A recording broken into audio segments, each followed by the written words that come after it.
உடனே பார்த்தாள். அப்போ தேவி என்ன சொன்னாள்?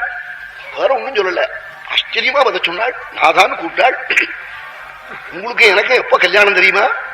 நப்ரமாணி கிருதப்பாணி பால்யே பாலேன பீடிதா மமபக்திஷ்டசீலஞ்ச சர்வந்தே பிருஷ்டதக்ருதம். 6வது வயசுல 12வது வயசு உள்ள நீங்கள் என் கையை பிடிச்சால் அக்னி சாட்சிக்குமா? ஆமா, எனக்கு கல்யாணம் எப்ப தெரியுமா? ஆமா, உங்களுக்கும் ஷஷ்டி பூர்த்தி தேதி வச்சு எனக்கும் ஷஷ்டி பூர்த்தி தேதி வச்சு கல்யாணம் இல்ல. நப்ரமாணி கிருதப்பாணி பால்யே பாலேன பீடிதா. பாலனான நீங்கள், குழந்தையான நீங்கள், குழந்தையான என் கைய வந்து பிடிச்சேள்.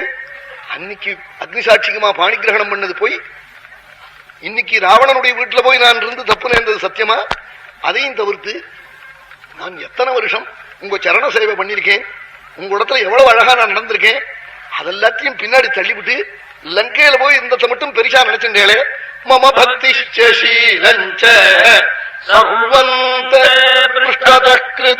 நான் தங்களத்தில் வச்ச பக்தி, என்னுடைய நல்ல நடை, இதெல்லாத்தையும் பின்னாடி தள்ளிவிட்டு லங்கையில போய் இருந்ததை மட்டும் எடுத்துக்கிண்டு அதையே பேசுறேளே.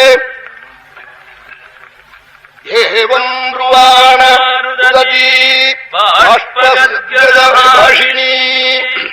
இப்படி ஓன அழுதாளா சொல்லிவிட்டு சீதை அப்படி கீழே குனிஞ்சுண்டு ஓன அழுதாள்.